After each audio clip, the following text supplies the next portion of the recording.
Part 3। तो कहानी यहाँ तक पहुँची थी कि ज़रीन बोलती है कि मैं आपको कैसे समझाऊँ कि उस दिन मैं क्यों मौजूद नहीं हो पाई थी।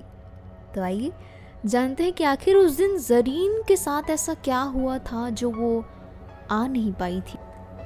परवेज़ को आज एक बार फिर न जाने क्यों ज़रीन की आंखों में सच्चाई दिखाई दी। पर बीते कुछ लम्हे उसको फिर याद आने लगे।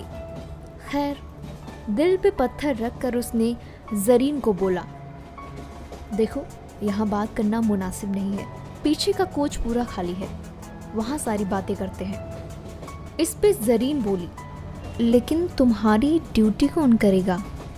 परवेज़ बोले, अरे कोई नहीं, लिस्ट में दिखा दूंगा, सबके पास टिकट था। और एक बार फिर मुस्कुराया, पर इस बार उसकी मुस्कुराहट में कोई तीखापन नहीं था।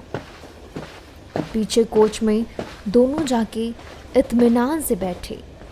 ट्रेन अपनी रफ्तार जोर से पकड़े हुई थी। परवेज़ ने गहरी सांस लेते हुए बोला, हाँ तो आप क्यों नहीं आई थी उस दिन?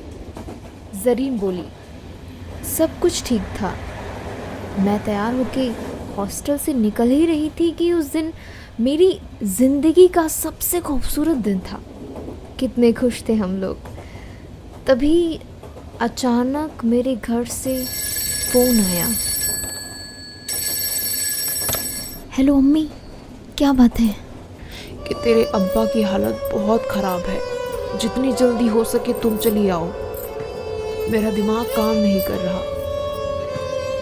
किसी तरह मैंने अटैची में अपने कपड़े ठूसना शुरू किए और जो अगली ट्रेन थी उसमें मैं किसी तरह बैठी और सफ़र पूरा करने के बाद जब मैं घर पहुंची तो अब्बा का जनाजा मेरे सामने था।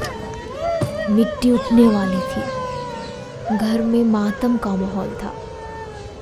कुछ हफ्ता बीतने के बाद मैं वापस ही आ रही थी कि अचानक अम्मी ने बताया, बेटी तेरे अब्बू एक वसीयत करके गए हैं। उनकी एक आखिरी तमन्ना थी कि तेरी शादी तेरे अब्बा के दोस्त जीशान के बेटे खालिद से हो। उस वक्त मेरी आंखों में एक ख्वाब टूटा था जो मैंने तुम्हारे साथ देखा था। मैं उसी वक्त कश्मकश की आग में जलने लगी थी।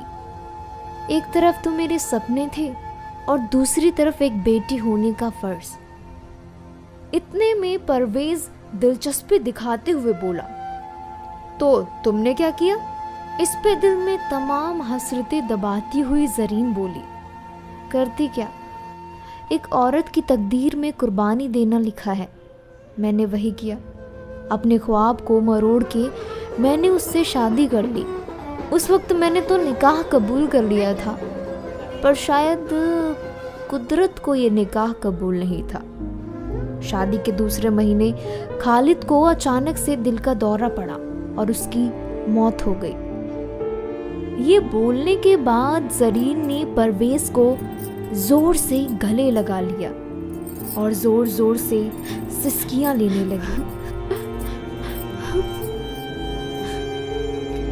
परवेज़ ने पूछा, जब कॉलेज खत्म हो गया था तो तुम आगरा में क्या कर रही थी?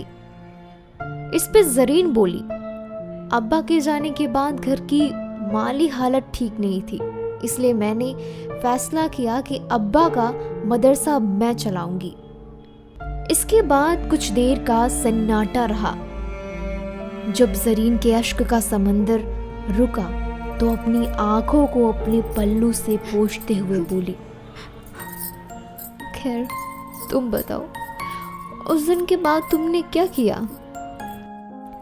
कुछ देर की खामोशी के बाद परवेज़ बोला, कुछ नहीं, पढ़ाई खत्म होने के बाद मैंने रेलवे का फॉर्म भरा और फिर यहाँ इत्तेफाक से जॉब लग गई। ज़रीन बोली, जॉब लग गई? तुमने अभी तक शादी नहीं की क्या? परवेज़ अपनी लड़खड़ाती आवाज से बोला, मेरी शादी हो गई है। इस पे ज़रीन ने छोटी सी मुस्कुराहट दी, एक ऐसी मुस्कुराहट जिसे देख के जाहिर हो रहा था कि ये जबरदस्ती की मुस्कुराहट थी। कुछ देर बाद गाड़ी दिल्ली रुकी। परवेज मियाँ ऐसे खड़े हुए जैसे जबरदस्ती उन्हें कोई खड़ा होने को घसीट रहा हो, और जरीन की तरफ देख के बोले, तो अब इजाजत दीजिए। जरीन बेतकल्लुफी से बोली, कहाँ के लिए? परवेज बोला, मेरी ड्यूटी यहीं तक थी। एक बार फिर दोनों ने एक दूसरे को आखिरी बार देखा और परवेज सलाम करते हुए हल्के से आंखों में मोती लिए हुए हाथ हिलाता हुआ चला गया। आखिर आपको ये टिकट की स्टोरी कैसी लगी जिसको लिखा था कबीर ने? आप मुझे कमेंट सेक्शन में जाकर ये बात बता सकते हैं, और आपकी भी कोई स्टोरी हो तो आप भी उस स्टोरी को मुझे फेसबुक पर शेयर कर सकते हैं।